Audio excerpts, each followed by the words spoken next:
At the moment, the most popular mod for Sekiro is considered to be the Resurrection mod. I had high hopes for an exciting gameplay and I did not lose. The authors promised us a redesigned fair balance, improved bosses and original mechanics. The most interesting thing started right away. I was able to launch the mod right away with an attempt from the 20th. For some reason, he was constantly flying out. In general, the optimization was a success. 5 times the game crashed just when trying to move from the temple to the idol. In the end, I gave up on it, and every death I ran on foot from the very start. The author seems to be hinting so that they do not hope for an easy life. Otherwise they'll download their smelly mods from the Nexus and hope that someone else has to entertain them, and even for free. The game crashed, probably because I don't have the original version of the Sekiro. Well, okay. Launched and we see the Blood Ed main menu. This is the best improvement from this mod. It is a pity that the author did not stop there. When we get into the game, we immediately see a new soldier, and the old one has changed clothes. It's funny to watch old unwashed grandfathers flaunt colorful fashionable kaftans,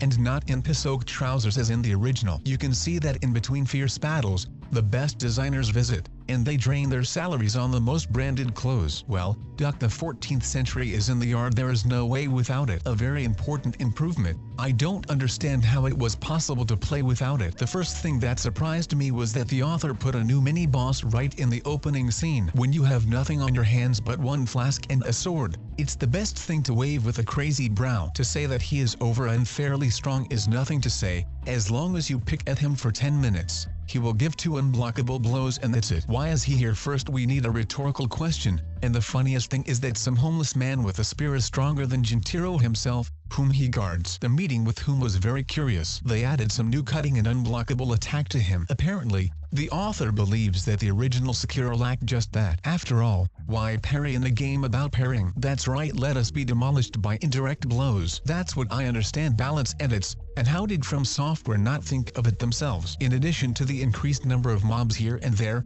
and how did they breed? In the whole game, we only meet an old blind grandmother and Emma from the women they must have bred by budding. A samurai has no purpose, only another samurai. The most surprising thing is that pumping was taken away from us. Yes, if we spend Makiri, it will greatly simplify the game, so it was simply removed. Instead, we fly away from 2 blows. That's what I understand the balance. Makiri would spoil such a perfectly built balance when we live through it. These are already some kind of cheats. Call the police. Thanks to the author for showing us how to play. Now I see that we went wrong before and there it turns out to be how it should have been. A separate grin is caused by the depleted number of emblems needed for the prosthesis. If we used to smear ourselves with them, now there is a severe shortage. The question is, why? In the original, the prostheses were not in balance. Well, they noticeably made the fight more tactical and simplified the particularly difficult dishonest moments of the bosses. Now we will receive 1 logo every 10 minutes. Here is the perfect balance according to the author. Pumping is not necessary. Logos for prosthetics too.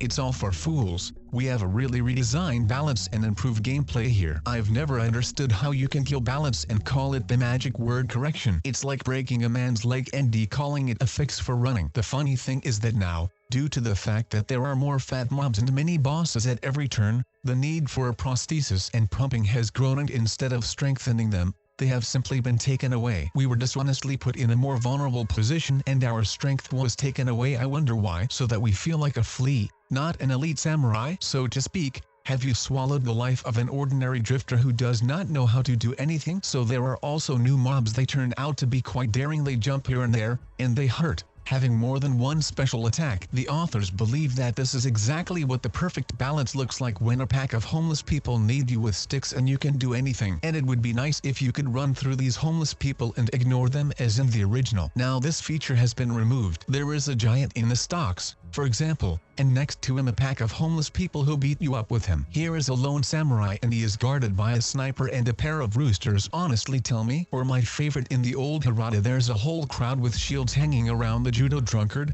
and when mini-boss, if before you could at least break through their shields, now you just don't have any emblems for that. And how do you pick them? As a result, Each fight stretches out and becomes unfair because you are not fighting one-on-one. But first you have to make your way through the crowds of guards to the bosses. They have become something like elite pimps, guarded by a pack of prostitutes. The original was as honest as possible. Most often no one got under your arm, and the crowd at the boss could be quickly removed. Now the crowd has expanded and most of the time you fight with them, not with the bosses. So I went to the giant in the stocks, and in order to fight with him one-on-one, it is necessary to remove 4 guards. As a result, they added an imbalances super attack to him, and before his capture did not bother you, there were more chances to stand up and respond. Now he kills you with 1 capture. First, pick at his guards, then die from one unfair capture class, and how we lived without it before. The old hemorrhoids have gained a new meaning about his new super attack when he hits the ground and he hits you 3 kilometers away. I'd rather keep silent. You need to feel it yourself. Bottom line,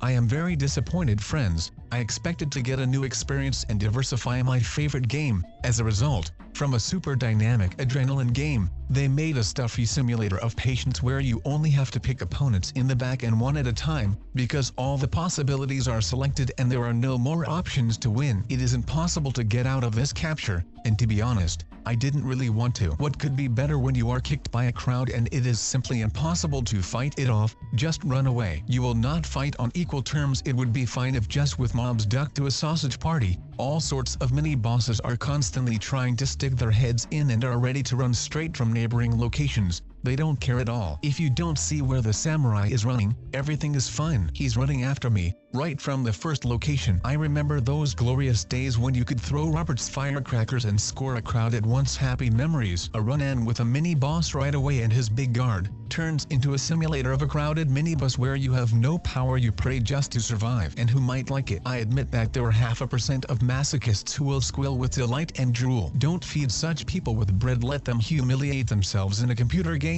But I'm not one of them. Therefore, I consider Sekiro Restoration to be a failure and a simulator of stuffiness. But this is my opinion. Make up your own, and I'll say goodbye. Good luck to you.